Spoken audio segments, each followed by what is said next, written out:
Hi, I'm Richard Masters, Chief Executive of the Premier League. Just come off stage here at Leaders. I hope you enjoy this session.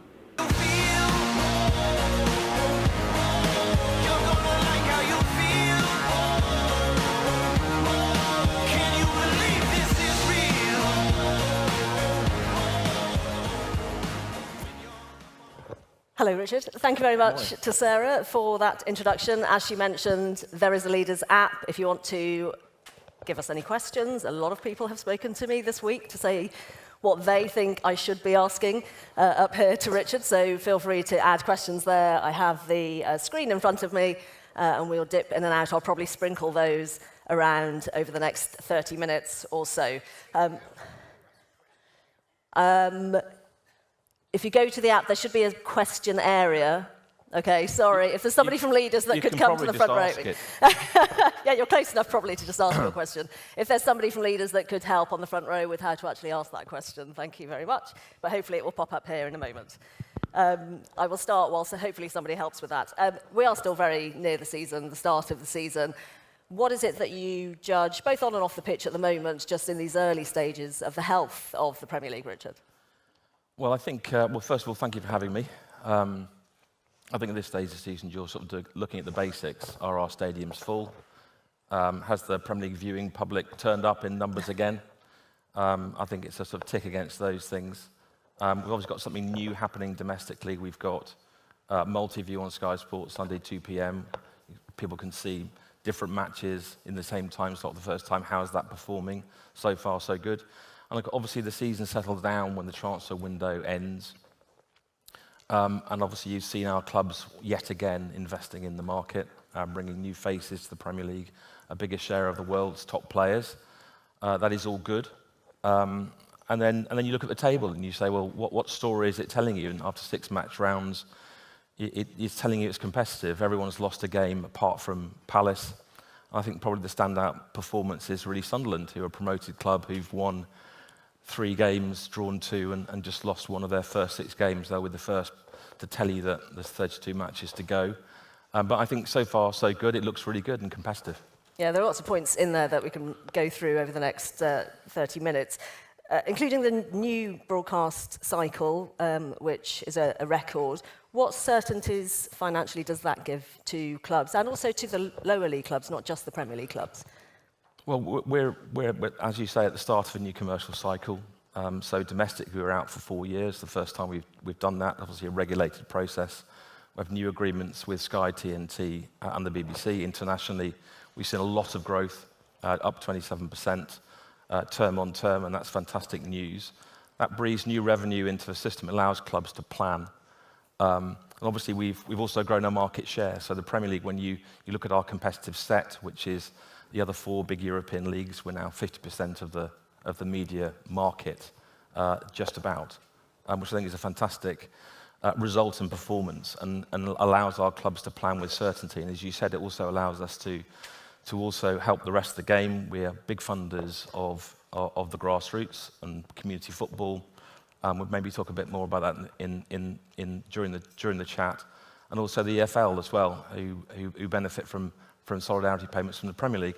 So I think it settles the whole system down and allows us to move forward. Yeah, we'll come back to some of those points. You mentioned the 2 p.m. watching multiple games. Amazon was part of the Premier League deal previously. They've moved to different markets. They do that all the time. But in terms of wanting a streaming platform as part of the weekly cycle, is that something that the Premier League feels that they might be missing out on? No, I think that we're entirely open and neutral as to what sort of media entities that we end up working with. Our job is to put a compelling proposition in front of media companies, and to seek as much interest as possible, whether they are streaming entities or not. I think is by the by to us ultimately. And of course, we do work with companies that have streaming entities within them. Now TV in this country, Peacock abroad. So I think we're very neutral to that. As I said, our job in this country, in a regulated environment, we changed our packaging, went to 5 big packages. Amazon had 20 matches in a small pack that wasn't available. So we asked the market a different set of questions, and as I said, we're very pleased with the result. The global market, on this stage, actually, a few years ago, I was talking to MLS, and they were just about to announce their deal with Apple. Is there the potential now, IMG's deal for the global market is finishing, this is their last season, for you to take, I mean, you are taking this in-house, but how much potential is there now, and how close are you to having your own service, an OTT service? Well, I'm very much of the view that premium live sport is very valuable to established media entities. And when I became chief executive, I was sort of asked the Premflix question. And once again, for the next 3 years, and I think our media rights sales team are led by Paul Molnar, are somewhere in the audience out there, and they're doing a fantastic job of securing another 3, and in some cases 6 years, of deals with media entities and media companies. And that is our primary strategy. That's not to say that we're not developing our own optionality. So you mentioned Premier League Studios. So you're right, we've been with IMG, done a fantastic job for us down at Stockley Park for 20 years. Premier League Studios is opening up at Olympia next summer. So we're putting ourselves in the supply chain, the content supply chain, principally to serve our international broadcast partners, and so that we have a stronger control over content, addressing new audiences. But it also gives us the optionality going forward. We also have relaunched our digital platforms this summer with the objective of getting close to fans, building a bigger relationship with the hundreds of millions of fans, Premier League fans that exist around the world. So it is, we're stepping towards that optionality, but I don't think there'll ever be, and this moment is not on the horizon where there'll be a switch on, switch off moment for the Premier League. It'll be a mixed economy over time, and who knows when that moment will come. Yeah, it's interesting that I think a YouGov poll this year, 42% of Premier League fans in the UK said they would subscribe to an OTT service for the Premier League. So it's something that I think some fans are starting to think about in this country, let alone globally. You did have a shareholders meeting, I think it was 2 weeks ago now. I think it's quite interesting, we've got Roger Goodell coming up here from the NFL shortly, to know what it's like having to talk to self-interested parties, 20 self-interested parties, potentially, billionaires, what it's like inside that room. Can you take us inside that room, and how do you end up getting to a consensus? We had a meeting last Tuesday, yes. So I'll just pull back the curtain slightly. It might be a slightly disappointing version, because I think perhaps there's a perception there's a lot of tension and rancor in the room.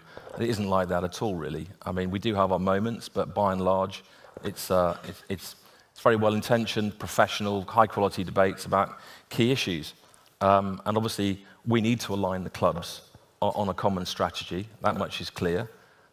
We had 2 votes last week. They all both when broadcasting matters, both went through unanimously, and we discussed the financial system, which is coming up for a vote in the next few months.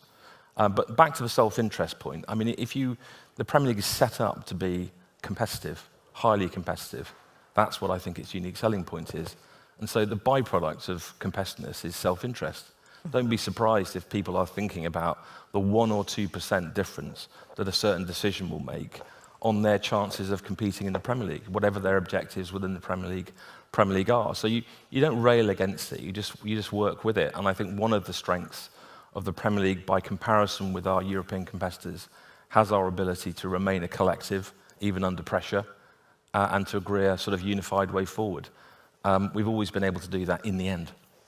Roger Goodell, as I mentioned, coming up here shortly. How much do you speak to others? I think you know Roger quite well. How much do you speak to other brands, the big leagues potentially? You've just come back from the Ryder Cup. What are the things that you look for when you go? That was good. So, yeah, I bet.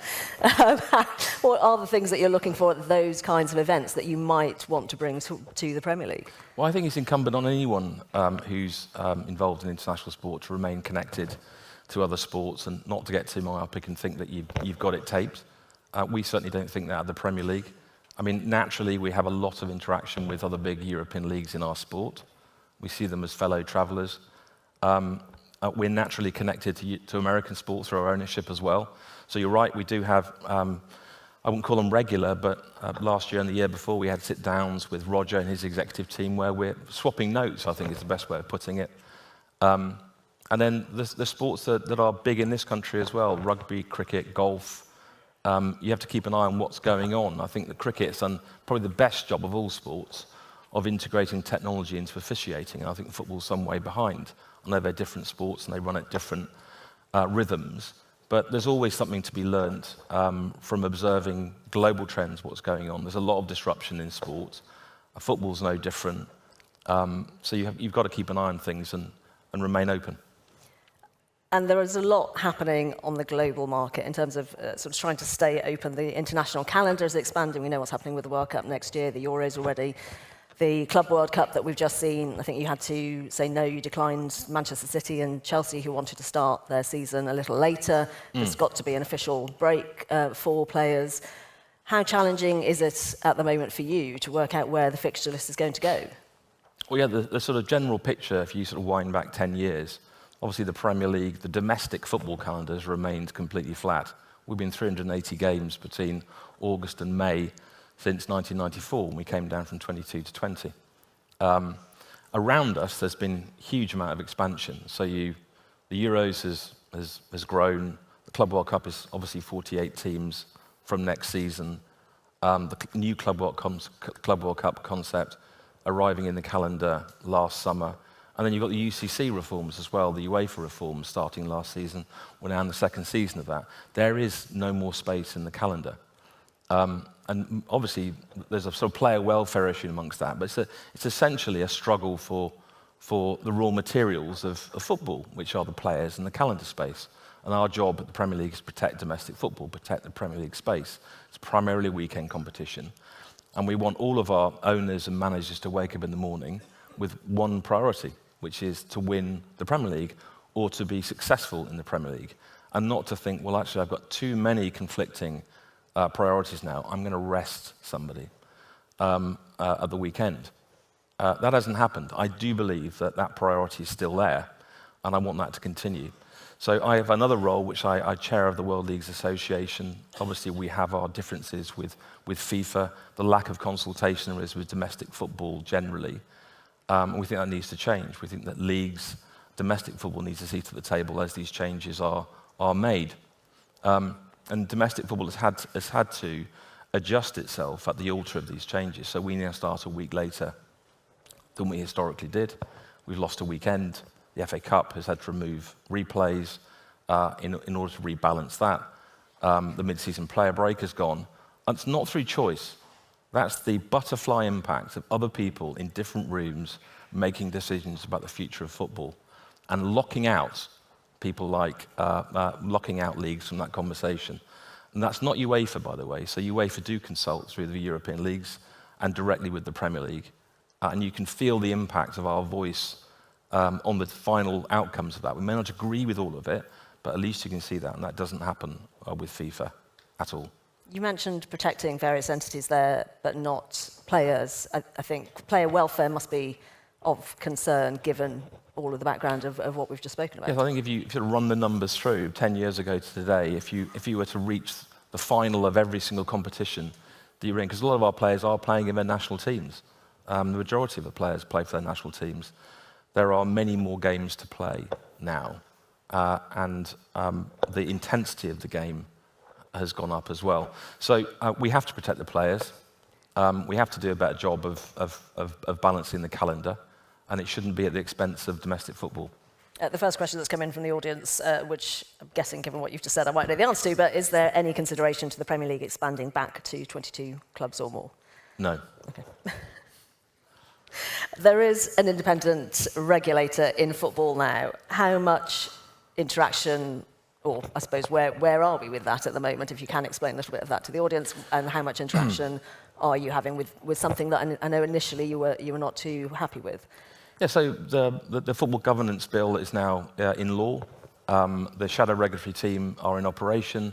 We have lots of interaction with them. We're getting to know them.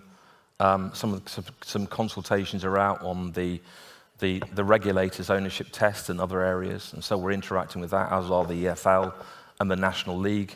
Our clubs are getting to meet these people as well, because they're going to be part of a licensing system. Not until towards the end of the year will all of the full powers be given to the regulators. Lots of work to be done in that space.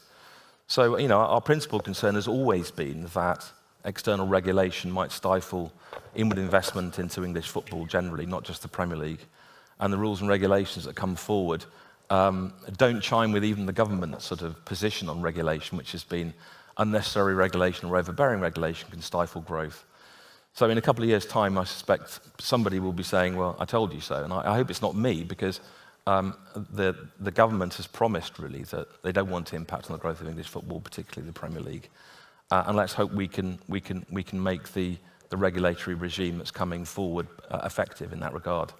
And the regulator is there to make sure that the sustainability of the pyramid remains. Another question that's just come in, given the revenue gap between the Premier League and the Championship, does the current system create an even wider and unsustainable gap between those leagues? Well, so this comes back to the distribution of revenue between the various parts. You know, over the last 3 years, the Premier League has redistributed £1.6 billion, approximately £1.6 billion to the rest of the game. A lot of that is in parachute payments and solidarity payments to the EFL, and also to the grassroots of the game via the Football Foundation, the Premier League Stadium Fund, to the incredible community efforts that clubs across the country, not just Premier League clubs, EFL clubs do via the Premier League Charitable Fund, and many other organisations as well. So there's a huge social impact to English football, as you mentioned at the start, or somebody did, the cultural phenomenon. It's a big thing, and it has a massive impact in local communities. I think the issue of debate is it's not necessarily the funding to the grassroots, it's about the wider league system. The background to all of that is that parachutes have been in place since 1992, and they're not just between the Premier League and the Championship, they run down the ladder of professional football as well. And since 2007 only have we made solidarity payments, and we've done increasingly more generous deals with the EFL during that period. The last one was done in 2019, that still exists. It will roll on forever unless we decide to do something different or somebody terminates it on 3 years' notice, and that's very unlikely. And we survived COVID working together. No club went out of business during the COVID period, despite us collectively losing $3 billion. I think that's an incredible achievement. It shows the solidity and durability of the English football pyramid. That's not to say there aren't problems, and there will always be problems. Between ourselves and the EFL, we've made 2 concerted efforts to try and come to a new arrangement, and we haven't been able to do so. That probably indicates there's quite a significant difference of opinion about what a proportionate, appropriate solution to the issues are. But obviously we remain open to all of that, always have done. We want a partnership with the EFL that doesn't cover just distributions, it covers alignment on financial regulation, it deals with any calendar issues, and also working together on commercial and media matters. We now represent the FA in international markets. There's no reason why we can't work more broadly with the EFL in partnership. You mentioned financial regulatory matters. Manchester City, you know, the question that's been hanging over the Premier League for several seasons now, 115 breaches. How frustrating has it been for you to just not even be able to comment on something that is a big talking point for the Premier League, across the Premier League, and could potentially be a big pitfall for the Premier League? 115 charges. What did I just say? Yes. 115. Yes. Breaches. Oh, sorry. Yes. So I think the bottom line is that we're the regulator in this instance, and the rules and the confidentiality protocols are very clear. We have to publish when allegations are made, when charges are put down. We can't say anything at all until a decision is handed down, and we're still in that middle period. And the decision will be handed down, it will be made public at some point, and until that happens, I can't and shouldn't comment. You can't say that, but again, another interesting question that's coming from the audience. Do you believe that PSR rules are still appropriate, and do you think the number of breaches will decrease going forward? I don't know whether the number of breaches will increase. I hope not. I think the PSR system, at the moment, people are probably aware we are talking to our clubs about an alternative system. That's not to say we don't think the PSR system works. It's about closer alignment with European regulation. SCR, at the moment we have, presumably. which is squad cost ratio, which is a revenue test. The PSR is a look-back profitability test and has its own strengths and weaknesses. No system will be perfect.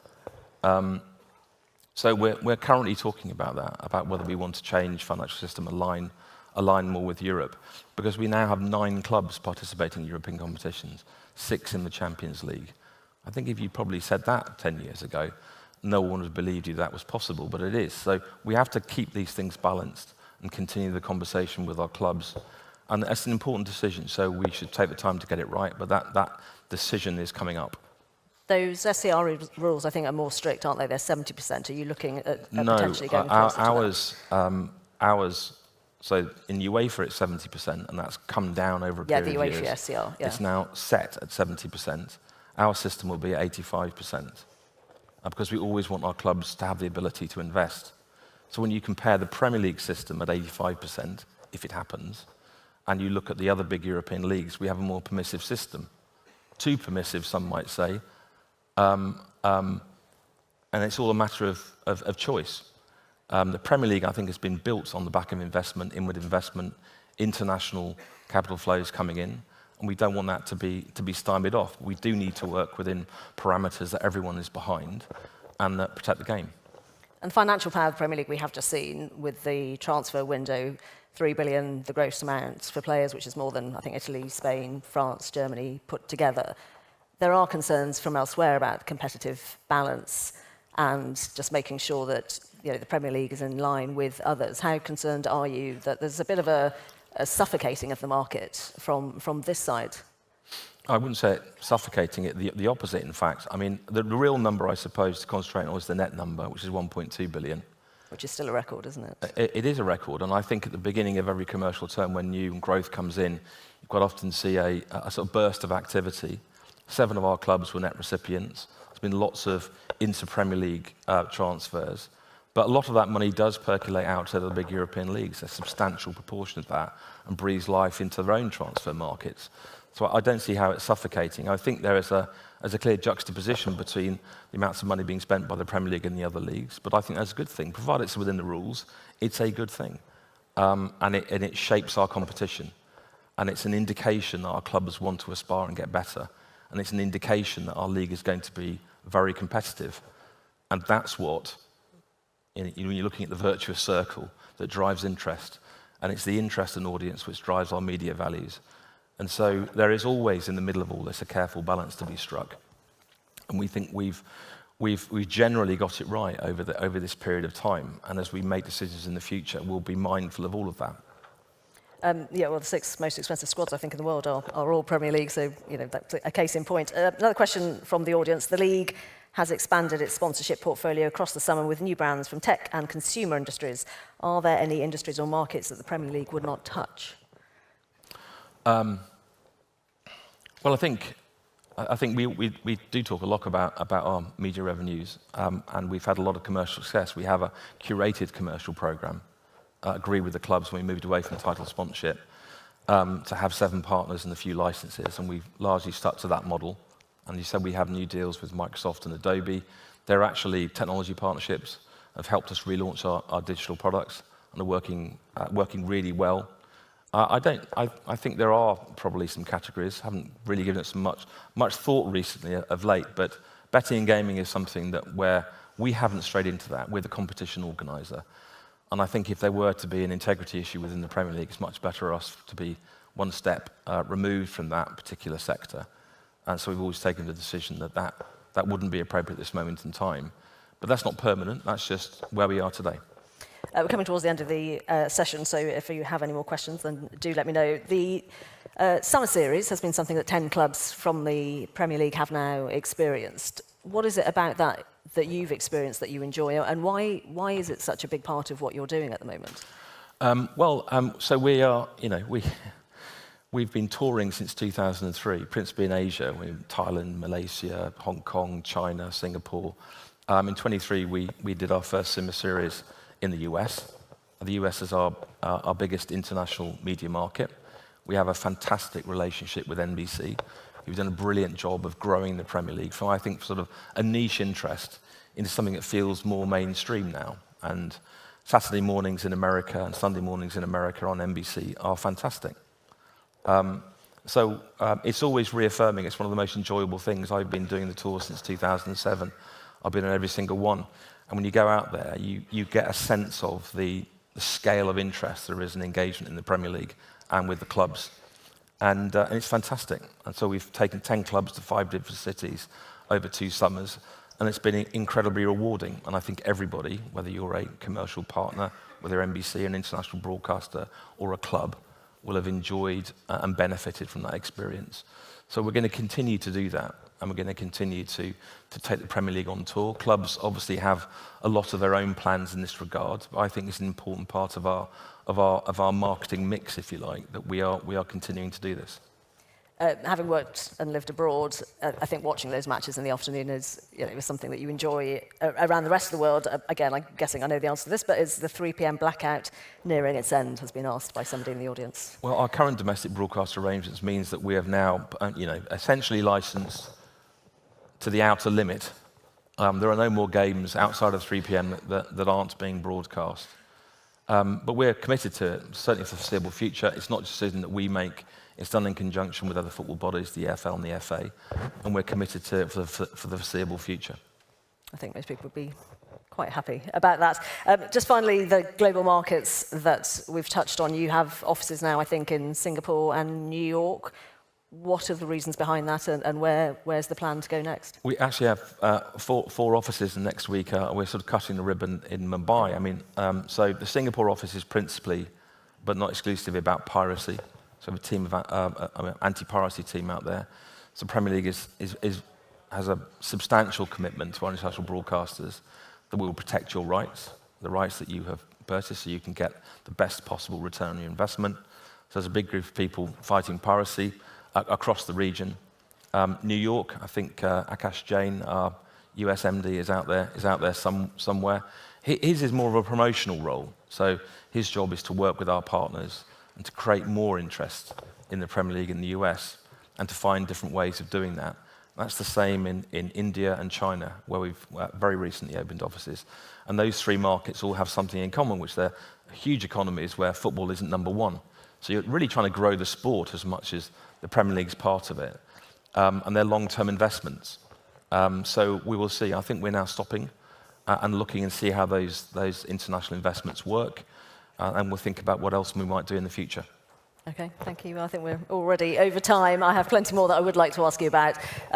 We've dotted around a lot of different areas there, but I appreciate you talking us through those and taking time out of what I know is a busy day to come and chat here at Leaders. Thank you very much, Richard Wells. Thank you.